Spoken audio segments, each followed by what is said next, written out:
All right, ladies and gentlemen, welcome to a Daily Power Parsha, a very special edition of DPP. Why is it special, you may ask? It is special because this is to the day, 2 years since we started Daily Power Parsha. I checked our uploads and we're at 399 episodes, but that's only because I have not uploaded the last few days, which means that we are, if you're listening to this, we are past 400 episodes. So we have over 400 episodes that have been uploaded, video and audio.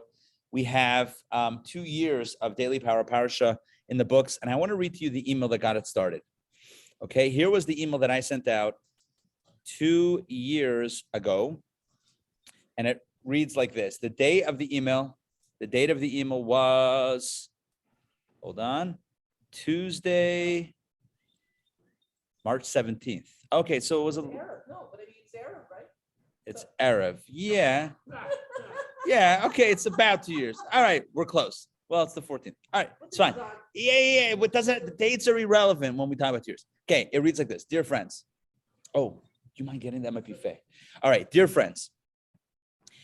In these difficult and anxious times, we need more than ever the guidance, anchor, and spiritual comfort of Torah.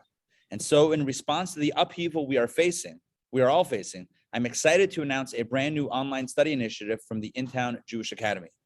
This initiative is democratizing Jewish Torah learning like never before, creating interactive and engaging study spaces that are accessible wherever you are.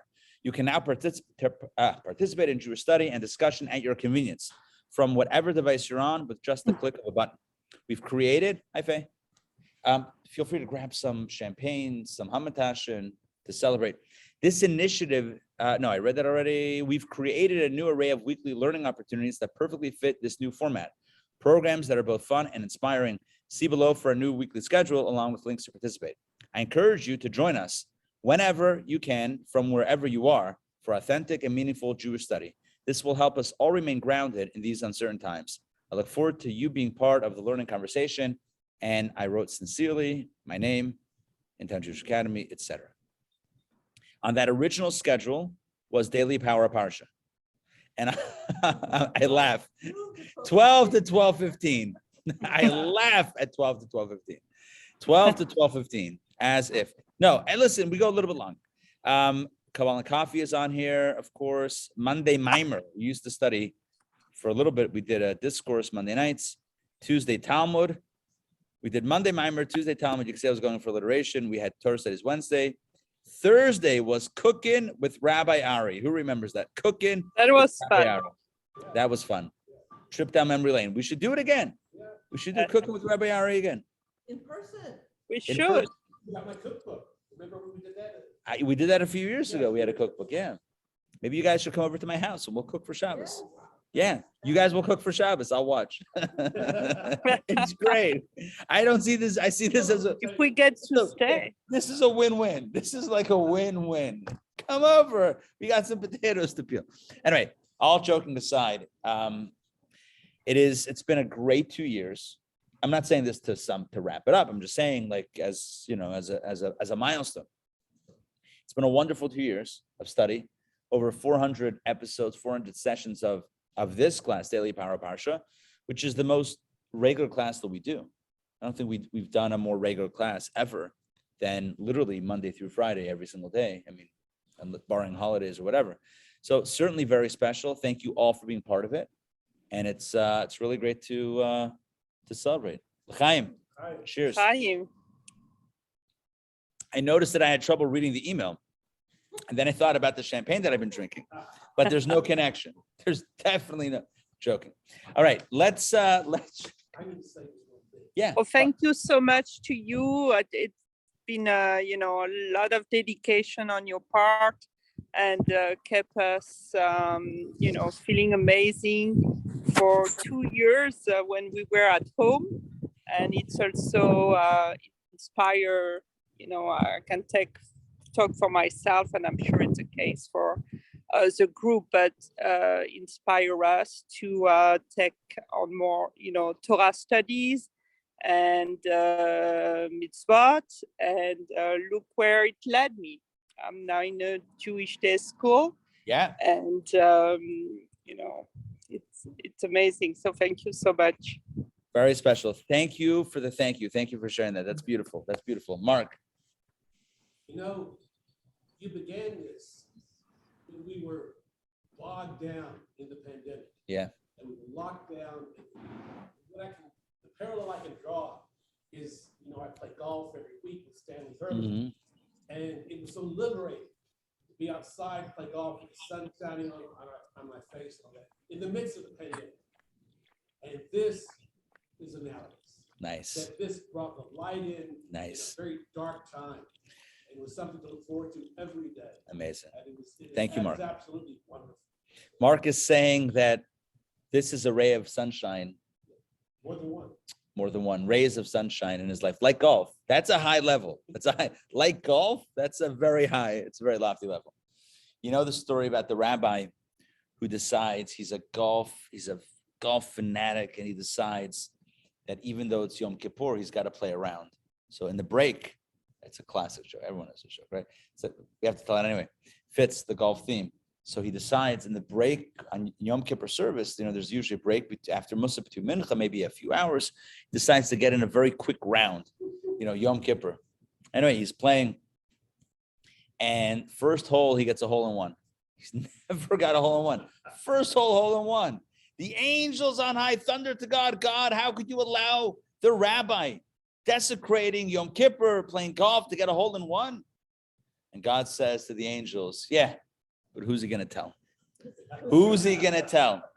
Okay, friends. All right, let's jump in. I have one thing to say. Yes, Troy, thanks. And I'd like to also add that the great thing about this, we really created a little community, and I think that everybody that participates gives a lot, like Donna from her jewelry and all that's come from that, and Sandrine and Mark for always making sure we do the right thing by people in need, and whatever. It's just everything. And it's been, I mean, working from home, it has been our community, and it's not such a rigid Zoom meeting. Right. Very, very special. Thank you for sharing that. And thank you all for being part of this, in person, online, now with hybrid stuff. Amazing. Very, very special. Okay, let's jump in and do some Torah study, because that is also why we're here, in addition to all the other fun stuff. Okay, so I have this up on my side. You guys have the copies. I decided everyone should be on the same page. We'll have the same translation. And Mark, you have your Chumash as well. Okay, so let's jump in. The goal today, it will be, you know, hopefully the first two readings, or maybe the first reading if we can only do that, but we'll see. All right, this is now up on the screen. You should see this Torah reading for Tzav, Leviticus chapter 6, reading number 1. Tzav is the second Torah portion of the book of Leviticus. So this is book number 3, portion number 2. It goes Vayikra Tzav. So Vayikra was last week, Tzav is this week. And we continue the theme of the sacrifices, the sacrificial service.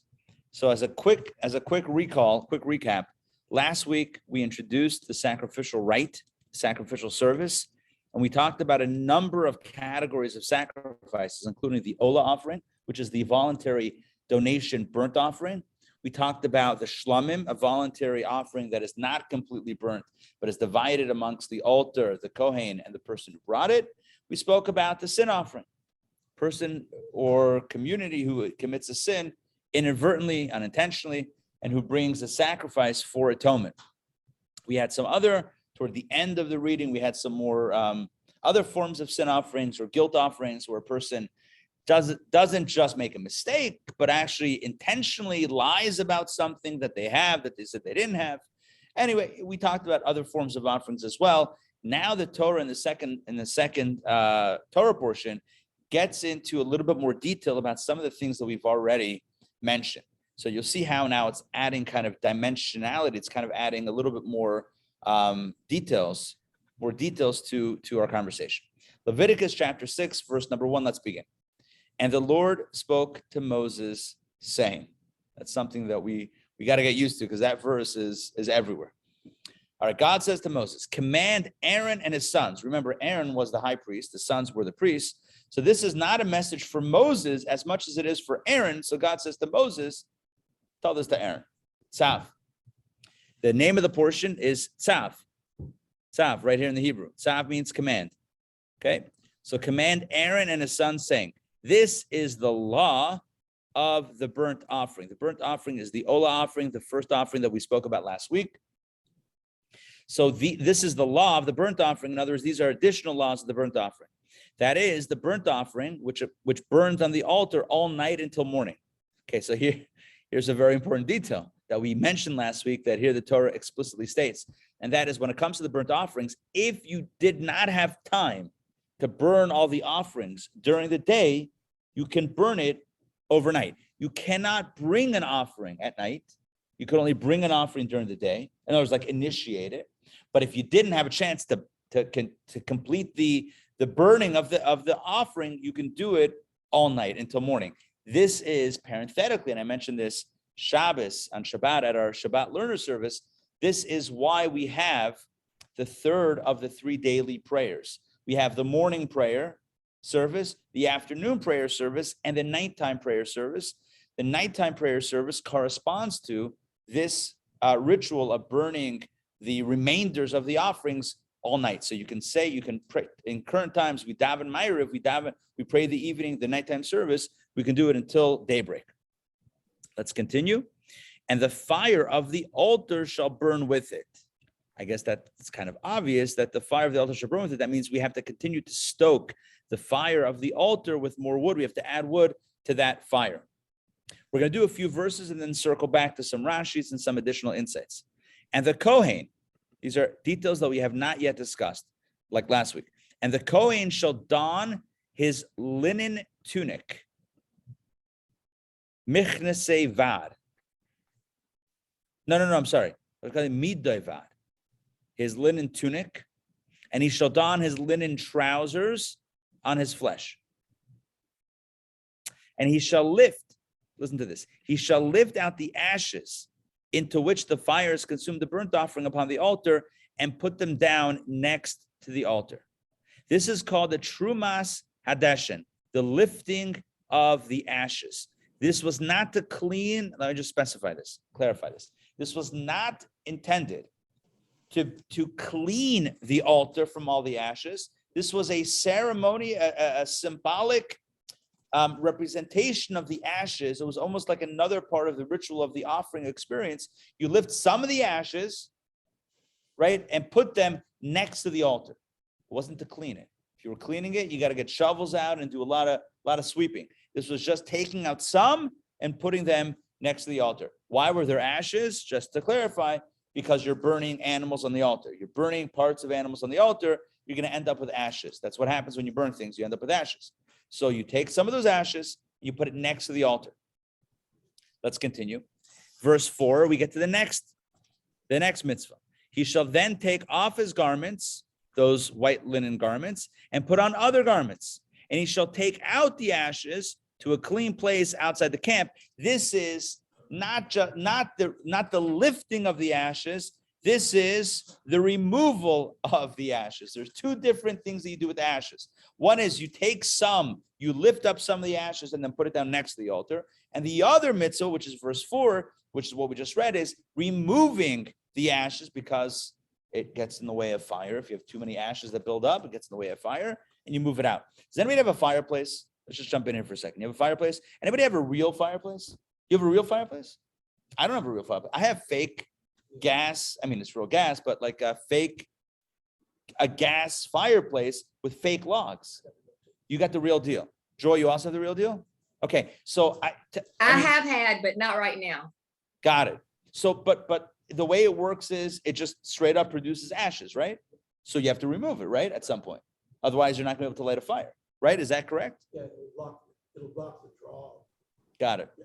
Sometimes the ashes help start the fire, but if you get too much, then you do have to thin it out. Too smoky or whatever. So that's literally what the Torah is saying is there's two mitzvahs. One is like a lifting of the ashes and putting them right down next to it. And then there's the more pragmatic, okay, clear away the ashes. And those ashes, the second, when you clear them away, you take them outside the camp. We said this last week, if you recall, when you were burning the sin offering, you burnt it in the place where you remove, in the clean place where you've taken out the ashes to. We didn't talk about taking out the ashes until this week. So you kind of have to put both together. So this week or today, we're learning about removing the ashes outside the camp to a clean place. And then last week we learned about burning the sin offering in that place outside the camp. But either way, we have two different commandments regarding the ashes. Okay. Again, we're going to go back to Rashi in a moment. I want to do two more verses. Verse number 5 and 6. Verse 5. And the fire, listen to this, and the fire on the altar shall burn on it. It shall not go out. You know what that means? It's got to continuously be burning. Eternal flame. Oh, you guys see it.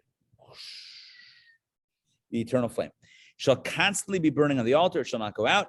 The Kohen, in order that this should happen, in order that that fire should not go out, the Kohen shall kindle wood upon the altar every morning, and upon it he shall arrange the burnt offering and cause the fats of the peace offering to go up and smoke upon it. Essentially, there always has to be wood on the altar arranged for the sacrifices to be burnt, whether it's the burnt offering or the peace offering, whatever it was, it has to be burnt on that wood, on that fire, which is stoked by the wood.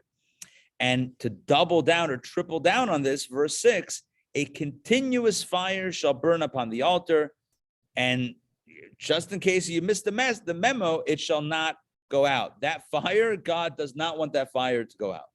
So we have in the kitchen here at Chabad, we have, it's like an industrial kitchen. You guys have seen it? Yeah. Yeah, it's right here at the corner, yeah, right down the steps. I call it the mezzanine level, right? We have the upper level, lower level. I call that the mezzanine. Anyway, so yeah. Where else are you gonna put the sanctuary? At the top, exactly. Get the penthouse. So there is a pilot light, fire, whatever, that burns in that kitchen constantly. Doesn't go out. There's a hot plate that's always hot. Seems pretty inefficient to me, but that's the way it is. There's a pilot light that's always on. I don't know if that's the way the appliances work or the way the certification works. My oven is not always on, is it? The newer ones, Mine's gas. I think the newest ones use electric ignition. Yeah. But until that, in fact, I still have like gas logs downstairs. There's always a pilot light going. Always a pilot. Okay. Is it not considered a Shabbos setting so that you can cook on Shabbos? I mean, you couldn't cook something from scratch, even if the fire's already on. It could only be, yeah, you would have to be careful about how you use it. But I think it's more pragmatic. It makes the activation easy to go, ready to go. Ready to go. Yeah. It is. I figured it's something with the way it has to be done, not to ignite things. Because gas coming through. Right. You want it burned, otherwise you can. Yeah, that makes sense. Because I guess the pilot's under that plate or something. Yeah, I don't know. That plate is all. Keep stuff warm. Yeah, It keeps stuff warm. Keep stuff warm, right? But it's always warm. So like if you're not aware of it and you touch that, yeah, like just know it's always got that heat. Now let's do some Rashis. So essentially that's what God is saying. I mean, not exactly, but God is saying to keep the fire going. Okay. Centrine just signed off. All right, good. So glad that she was able to join. All right, let's jump into some Rashis. Rashi immediately comments on the word Tzav. Tzav, es Aaron, command Aaron.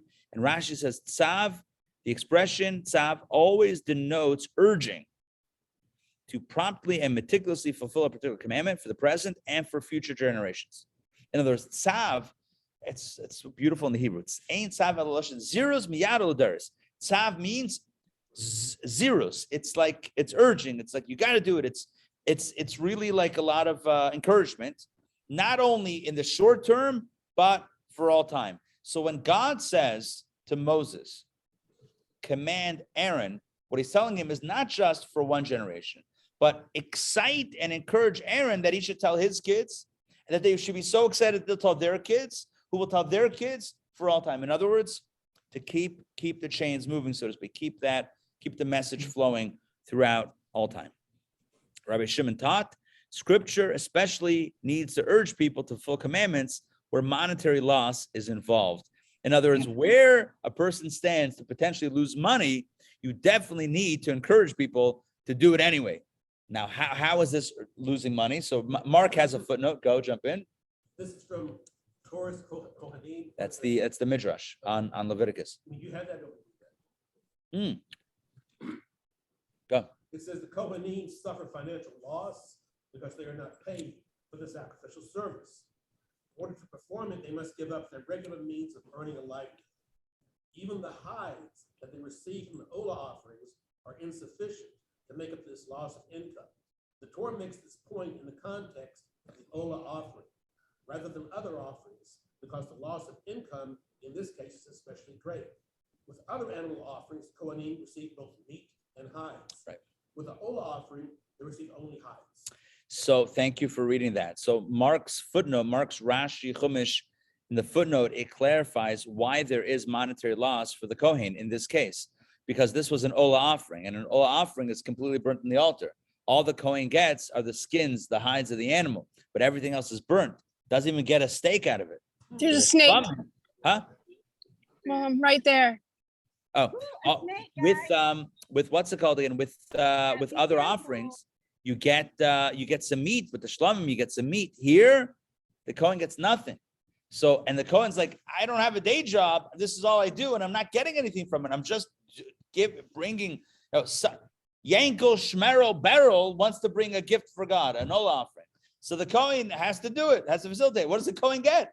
Nothing. Maybe the Kohen has a tip jar, right? Maybe a tip jar. I don't know. But meanwhile, the Kohen's serving. The Kohen has to bring the offering. Yes. You ever wrangle an animal?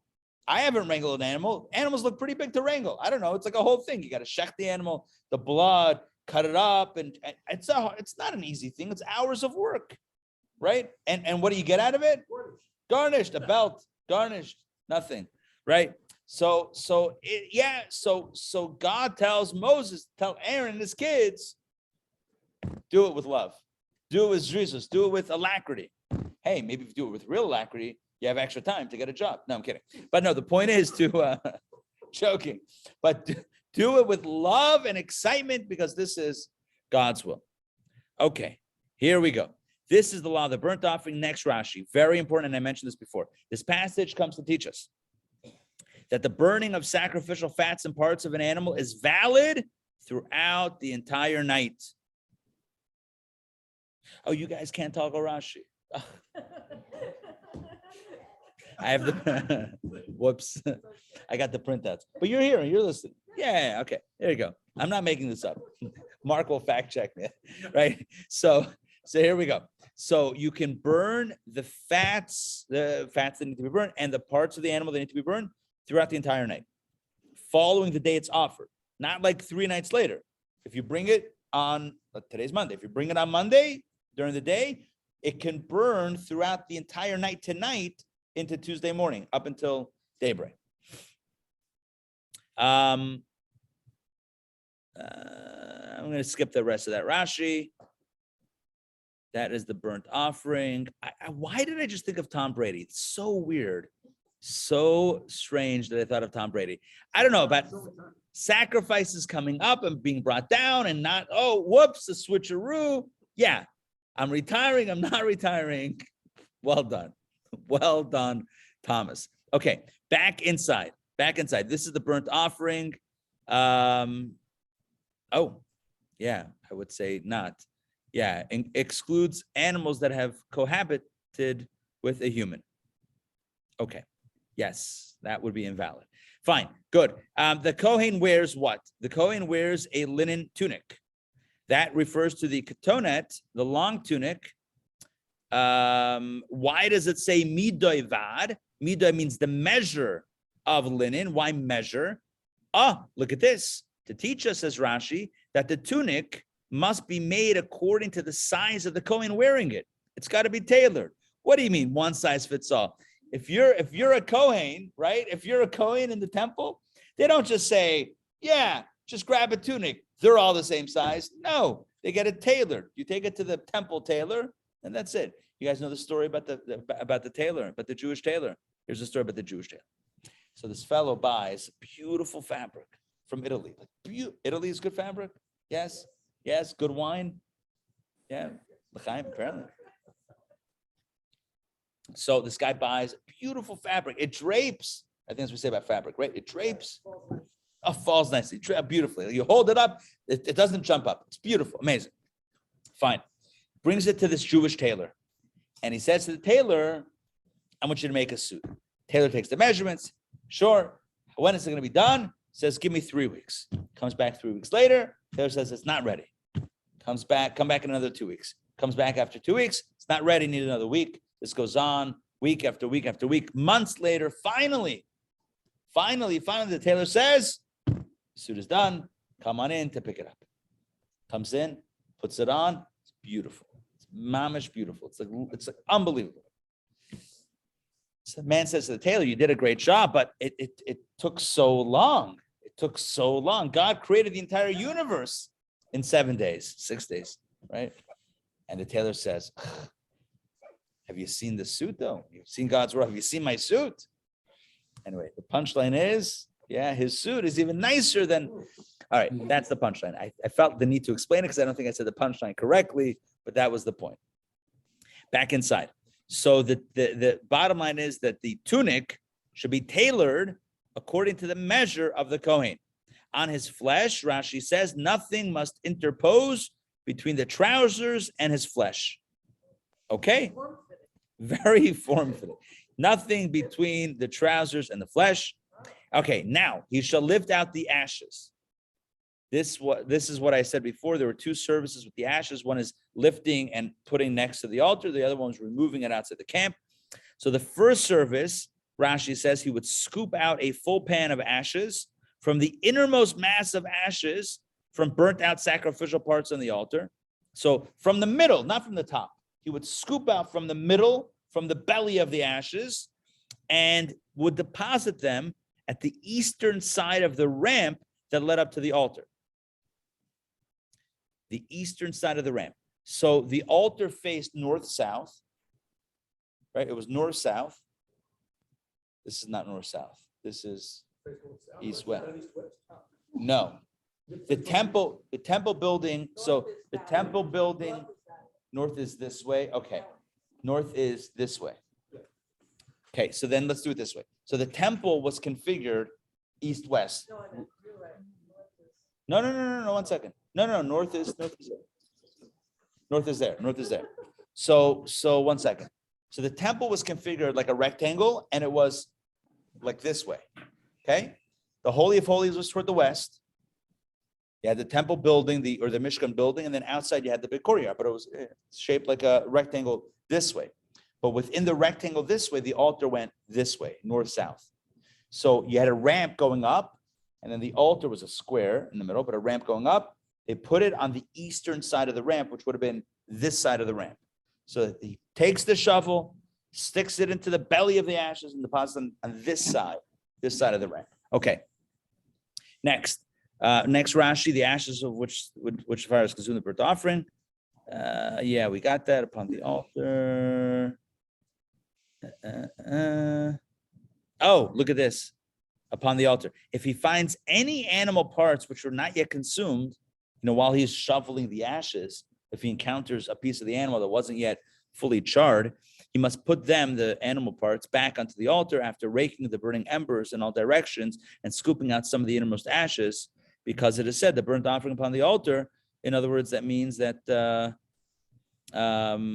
while it's still in the form of burnt offering, and not yet ashes must remain upon the altar. Okay, fine. I'm fine with that. He shall take off his garments. Rashi says this is not an obligation.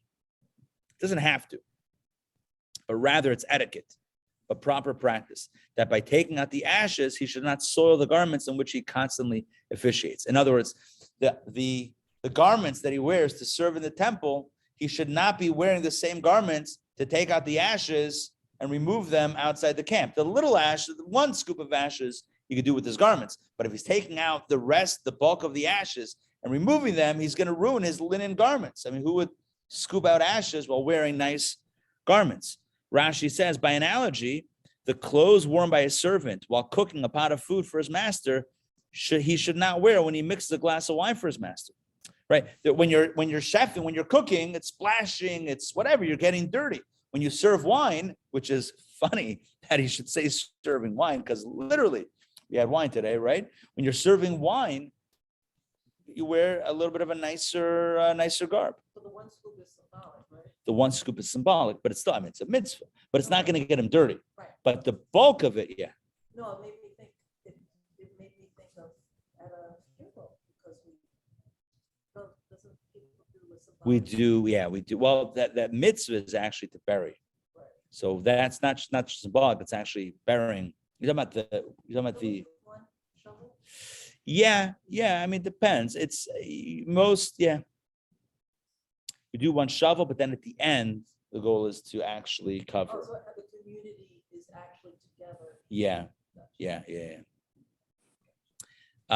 Hence, the verse continues, and put on other garments, which means inferior to the garments of the kuna, the priesthood that he'd been wearing till now. So he wears nice white linen garments to do the service, and when he changes into other clothes, he doesn't have to, but he should, because he's now removing the ashes, and it's going to get him dirty.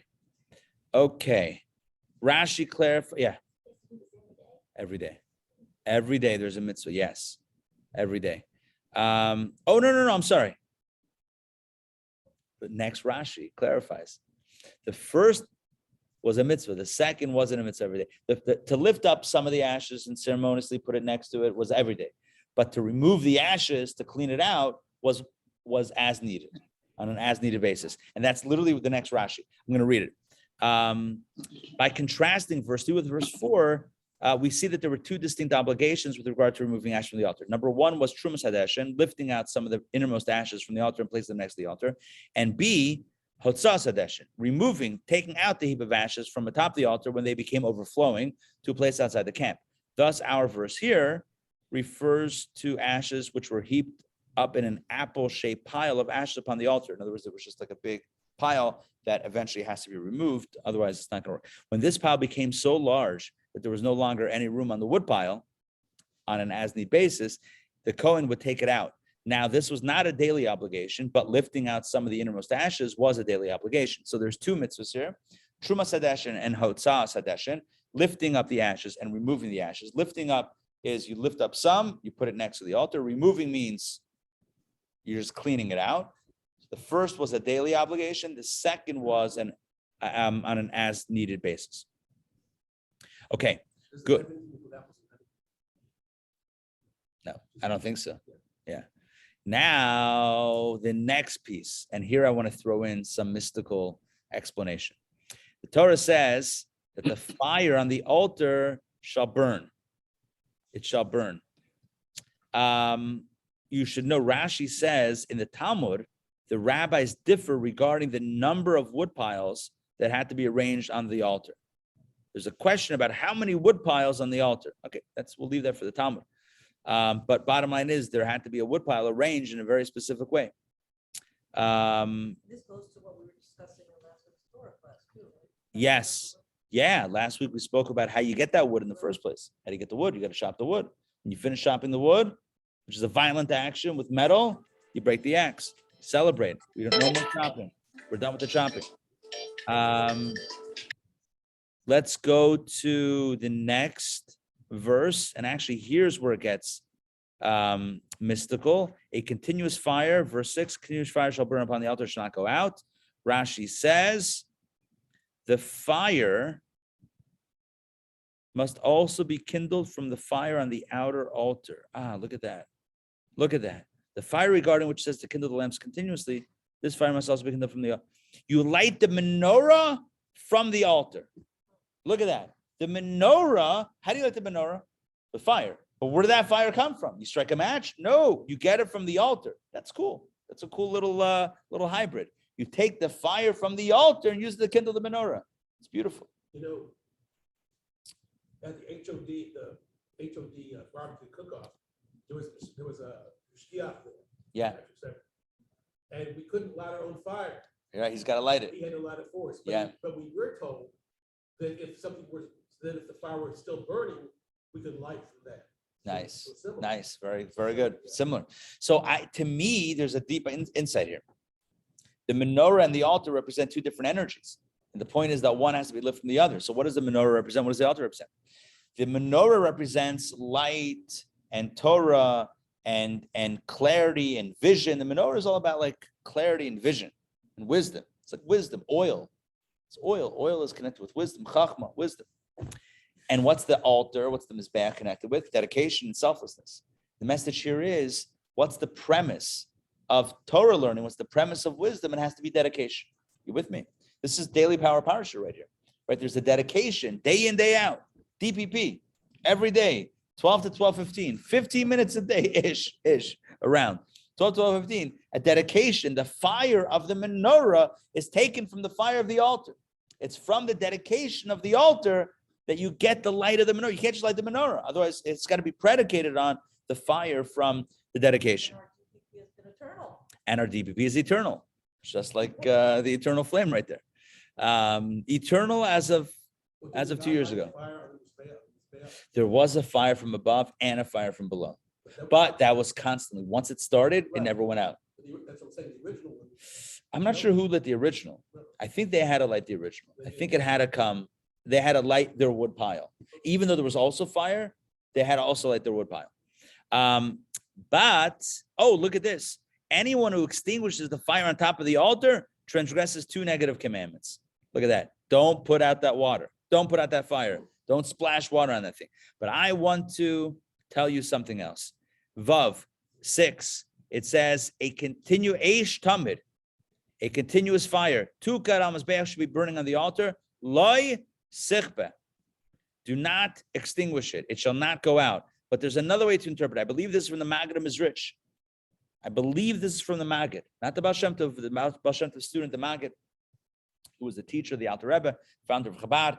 I think he says like this: you have to have a fire burning on your inner altar, the inner altar of your heart. And when you have that fire burning inside, loy sichbet, the no will be extinguished. In other words, the hesitation that we have to do holy things, this, oh no, it's not for me, or no, I'm not ready for it. I'm not worthy of it. I'm not spiritual. I'm not a tzaddik. I'm not a good Jew. All those no's that we have in our lives, when we tell ourselves we can't do this spiritually, when we have the fire burning, then loy sichbet, the low, the not, the no will be extinguished. Not don't extinguish, but the don't will be extinguished, or the no will be extinguished. The negativity will be extinguished. Thank you for saying that in English. Good. Now let's toggle Rashi off and jump into verse number 7. Verse number 7. And this is the law of the meal offering. Now, meal offering we mentioned last week. It was also a form of an ola offering, a burnt offering. You could either bring it from an animal or from birds or from flour. So now we have additional laws of the meal offering. And this is the law of the meal offering, that Aaron's sons shall bring it before the Lord to the front of the altar. And he shall, verse 8, and he shall lift, the Kohen, shall lift out of it in his fist from the fine flour of the meal offering and from its oil and all the frankincense that is on the meal offering. If you recall last week, we spoke about the meal offering as consisting of a certain amount of flour, oil, and a bunch of frankincense, whatever that is. And the Kohen takes his hand with 3 fingers and scoops, 3-finger scoop of the flour together with the oil, and then grabs all the frankincense, the Torah says, and he shall cause its reminder. In other words, this amount of flour, oil, and frankincense, he shall cause this to go up in smoke on the altar as a pleasing fragrance to the Lord. That is what is burned on the altar. There is frankincense. Is it a dry or a liquid? It starts off as a dry thing also. I feel like this was a dry because he was able to scoop it up. Yeah. Right. Yeah, that's interesting. I would be interested to smell. Yeah. Bring that. Thank you. Okay. Donna says she has some frankincense. There you go. Essential oil frankincense. Okay. Verse number 9. And Aaron and his sons, we didn't talk about this last week. Verse 8 we mentioned last week. We talked about the scoop, the flour, the oil, the frankincense, the burning of that scoop on the altar. But here's what we didn't talk about. What do you do with the rest of it? What happens to the rest of the flour offering? Oh, you had a lot of flour and one little scoop was taken out. What about the rest? Yeah. Is this here separate from this? No, it's all part of the same reading. That's the same reading, but the meal offering is not the same. Right. Good. As the ola offering, you could bring an ola offering from animals or from birds or from the meal offering. You could, yes. It could also be brought from flour. If somebody couldn't afford the animal, they could bring the flour, which was a much less expensive way of doing it. So what happens to the rest of the flour? And Aaron and his sons shall eat whatever is left over from it. It goes to the Kohen. It shall be eaten as unleavened bread in a holy place. They shall eat it in the courtyard of the tent of meeting. And as the Torah calls it, matzos te'achel. Look at that. It's Passover in a month. Matzos te'achel. I got to tell you something. You ready? True story. So there's a Jewish tradition that from 30 days before Passover, you no longer eat matzah. So that when Passover kicks in, it feels special, right? So it's enjoyable. It's like, I haven't had that in a while. So it turns out this is a true story. You guys will love this story, or maybe not. Or maybe you'll be horrified. Either way, could go either way. I discovered recently on top of my fridge, I have a box of matzah from last Passover. Okay? It's a box of matzah. Right? It's the Borough Park whole wheat, like the good stuff. This is like, this will cost you an arm and a leg. The Borough Park, we actually have a case of matzah out there. Anyway, a box of Borough Park whole wheat wrapped in a shrink wrap thing. Which, you know which bakery it is? It's Borough Park, Brooklyn. Oh, I don't know which. They just call it Borough Park matzah. I don't know. I'm not sure. Anyway, so maybe there's only one. Maybe there's more than one. I'm not sure. Borough Park, yeah. So I decided to roll the dice because this happened like Shabbos 2 days ago. Today's Monday, Sunday, Shabbos afternoon. So we're sitting around the table, and I'm like, oh, I found matzah, and then I'm thinking from 30 days before you're not supposed to have matzah. So 30 days will be Friday. This Friday will be the 15th of Adar, which is 30 days before the 15th of Nisan. So I'm like, we only have a few days to eat this matzah or get rid of it. But no, well, I'm not going to do that. Wait another year. So one less box to buy. So I decided to open it up and try it. And you know what? Tasted the same. Identical to the way it tasted last Passover. Couldn't tell that it was sitting for 11 months. So somebody was joking with me. They're like, yeah, it was probably 2 years ago. Huh? Used it this year. Once it's out and about, I feel like it's not in a hermetically sealed, not literally, but it's not. I know, but I still feel a little uncomfortable if something was out. It's been around, even though it's sealed. You're right. It's been amongst, right? It's been amongst like others. It's been fraternizing with the enemy, so to speak. So yes, I could cut the plastic, and under the plastic, it hasn't been fraternizing. But I don't know. It's just too. Who knows what's happening in the matzah bakeries? Maybe they're eating tuna sandwiches over it. I don't know. No, I'm kidding. No, they are not. They're not. They are not doing that. Trust me. I was joking. But the point is that I just felt like I wanted to get rid of it. I wanted to try it. I tried. Everyone loved it. The kids, everyone's munching on it. It's great. It's fantastic. I'm glad it stuck around all this time. So what's the gross part? The gross part is that it's a year-old matzah. That, yeah, still good. Still good. The Manischewitz company made it rich because they made the Mashim matzah, and you know who they sold it to? People traveling west. They did it he was from Cincinnati or St. Louis or one of these places. Rabbi Manischewitz. It wasn't his name, Manischewitz. That was a fake ID that he had to escape Europe. It's a whole story. His name was not even Manischewitz. Anyway, he started this Manischewitz company, and they made a killing in the early 1900s, selling it to, because it never went, because you bought bread, it's spoiled by the time you got to California for your gold rush or whatever it was. You didn't make it because you didn't have any food. Manischewitz, you're good to go for a few years, apparently. It's our movie. Remember we saw it in the. Which one? About the Western. Yeah. What's it called again? We had neighbors who were Catholic, and they'd always beg us after Passover, They went to the matzah. give us a matzah. But you know why? It's because I think their holy bread. Oh, the wafer the thing. wafer, Yeah. Could be. Matzah, I think. Could be. It's Could not be. leavened, I think so. Yeah. Oh, anyway, so speaking of not leavened, so that's how we got onto this, because this flour, that the flour offering, the remainder of the flour offering that's eaten by the Kohen is not allowed to be made into chametz. It had to be matzos te'achel. It has to be eaten as unleavened bread, matzah. There you go. All right. Verse 10 doubles down. It shall not be baked leavened. That means chametz. You want to see the word chametz? Boom. Lo te'afeh chametz. Verse 10, third word. It should not be made chametz. Chametz, no chametz. As there, it's not Passover related. It's temple related, right? Don't eat chametz in the flour offering. As their portion, I've given it to them from my fire offerings. God says, I'm sharing with them. You tell the priest, God says to Moses, that I'm sharing with them, because really it's a fire offering, and really the whole thing should be burnt on the altar. Just like the animal was burnt on the altar completely for the oil offering, this should be completely burnt on the altar. But I'm only taking a scoop, and the rest you can eat. It's a holy of holies, like the sin offering and like the guilt offering. Any male among Aaron's sons may eat it. This is an eternal statute for your generations from the fire offerings of the Lord. Anything that touches them shall become holy. Okay, that takes us to the end of the first reading. Let's do a few quick Rashis. Let's see what we got over here. Rashi says, survey says, I've got a good pattern. Which one? It was about the three-finger offering. Okay, hold on one second. Let's see. The Kmitza.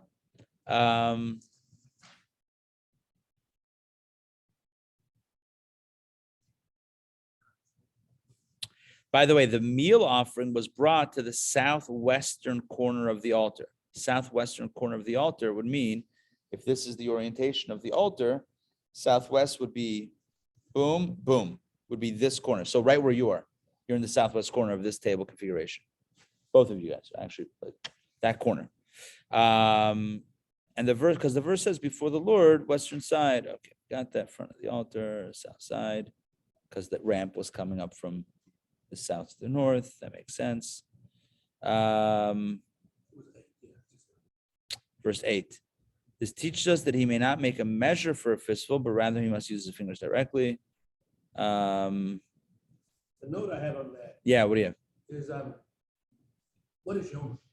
Yom is a Talmud, tractate in Talmud. It says the verse could have said, he shall separate it from its three-finger full. Right. He shall separate it from it in his three-finger fulls, implies that it must be separated directly from the hands of the Kohen, Right. and not by means of a vessel which holds three-finger fulls. Amazing. So Rashi and the Talmud clarifies Rashi tells us here, citing the Talmud and the Midrash, that you don't use, imagine if you could create a measuring cup and say, oh, this is exactly a three-finger full. So instead of actually doing the scoop and the whole, thing, we'll just measure it out. We got the equivalent, and we got a cup. No, it's got to be done, hand done. This gets into the handcrafted idea.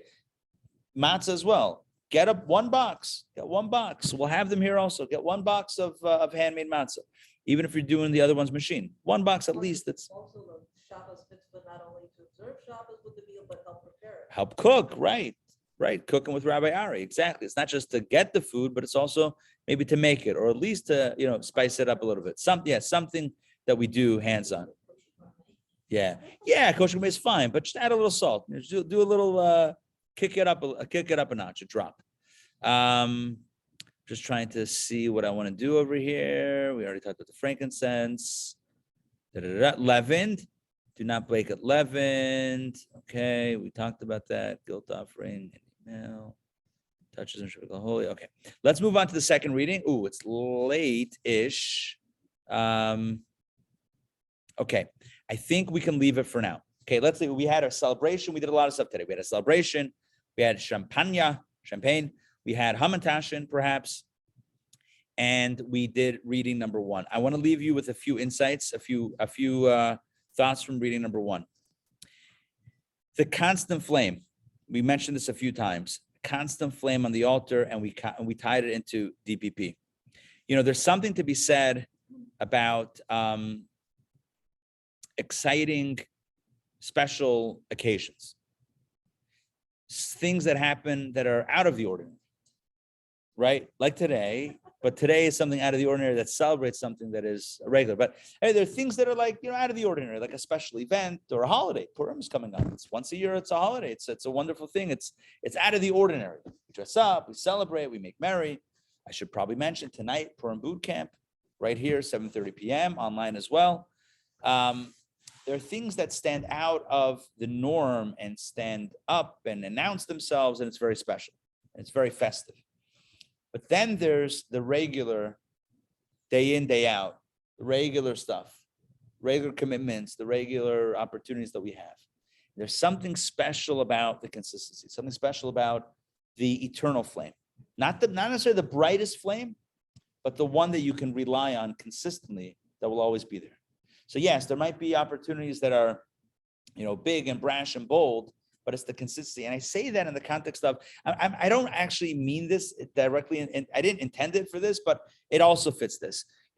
We have the most people we get for programs are special events. You do a one-time event with a special speaker, we'll have, BC before COVID, we would have like 100 plus people, whatever it is, maybe even more, 200, depending on the speaker, on the opportunity. But something that happens every day, you're not going to get 200 people. It's just not. It's not. I mean, theoretically you could, but it's probably not going to happen. But we have a group of people that are committed to studying, right? Daily study, weekly study, regular courses, consistent weekly courses, in addition to like the big once-off, opportunities. And I think there's something very special about in the eternal flame, the fire that keeps on burning. It might not be the brightest. It might be, special occasion, you might have a brighter light, but it's about that consistent burning. And that requires consistent effort. And I want to give my kudos or appreciation, yasher koach, if you will, to all of you, because every day there's a commitment to come out to study Torah, whether it's in person or online, or it doesn't matter. But there's a commitment. There's an action that you all have to take. And that's kind of like putting that fire on the altar. You can't expect the fire to be there by itself. You have to literally prepare the wood and put it on the altar. You have to make an effort to put it over there. And so every one of you, every one of us here makes an effort to be part of this community, part of this Torah study community. And so thank you for being part of it. Thank you for keeping the fire burning. And let's continue to stoke our fires and to shine brightly in the world. Well, it occurs to me, the opposite of fire is water. Yet they go inside a cave, and here and there, the cave has a tiny bit of water getting into it. You'll see incredibly beautiful formations, stalactites come down from the top, with like Chattanooga. At the bottom, and this is from that tiny drop of water dripping down, minute after minute, Nice. day after day, year after year. You see these incredibly beautiful formations from what was just an inconsequential drop. So, Nice. Mark is saying how Torah is also likened not just to fire, but to water. And with water, one drop goes into a cave, and the next thing you know, it can produce a dazzling, beautiful stalactites, stalagmites. mites come from the bottom types. Yeah. Ruby Falls. Remember Ruby Falls, gorgeous, right? It's beautiful. You walk through and then you see these falls. It's like unbelievable. One little drop of water can make a lot of beautiful things. One drop of water is what changed the life of Rabbi Akiva. He was 40 years old. He didn't know how to read Hebrew. He walked by, he saw that there was a stone that had a hole in it. He said, how does the stone have a hole in it? It's weird. Like imagine a stone and inside is a hole, right? I mean, That's a bead, right? that's a bead. that's called jewelry. Donna's like, that's not unusual. I got some right here. What do you mean? But he was taken aback by this. And he noticed that there was water dripping, slow, one drop at a time. After who knows how many years, the water had bored a hole through the stone. He said, if water, which is soft, can make a hole in stone, which is hard, then Torah can penetrate even my brain, my mind. And he said, I'm going to go to yeshiva and study. And he went, and he became one of the greatest scholars of all time, to the point that there's a measure that says that Moses was once shown Rabbi Akiva's teachings. God put him in the back row. God transported him, put him in the back row. And Moses said, I don't even understand what he's talking about. Like, I don't, like, it's so brilliant. And he felt bad. And God says, don't worry, everything comes from you. Like everything, he's building everything off of your wisdom. So don't feel bad. But Rabbi Kiva was top. He only started at 40. Hebrew, started Hebrew at 40. I'm not sure. He was murdered by the Romans, ultimately, for teaching Torah. He's one of the martyrs, one of the 10 martyrs that were killed by the Roman emperor for teaching Torah. How old was he? I don't remember. But he studied for 12 years in a yeshiva. His wife was also instrumental. Rachel was her name, Rachel. She sent him to yeshiva. And he came back after 12 years.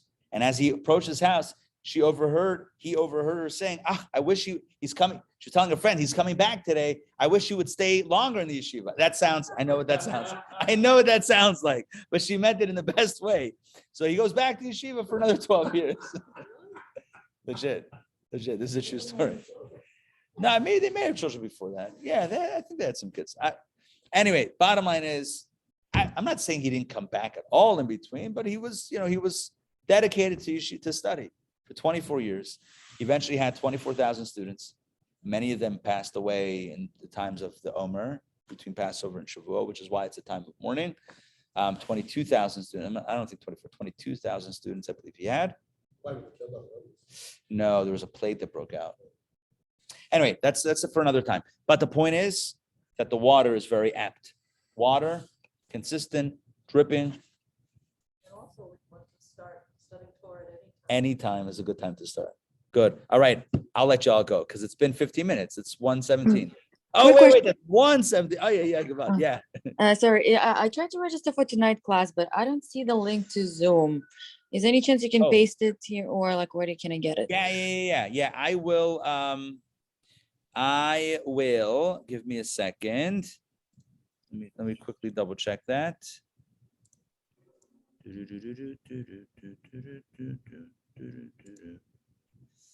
I will. You know what? I'll email you the link. Okay, sounds good. That's Thanks. Okay. Yeah, no problem. Yeah. You just sent the email. Yeah. I'm gonna send you the link. So anyone who wants to join tonight, it's a Torah Studies boot camp combo. Just email me or sign up on the website. It's a free class. Sponsorships available, but free class. If you want to jump in on that, just email me and I will send you that link. I got you covered. I'll send you a link in a few minutes. Okay.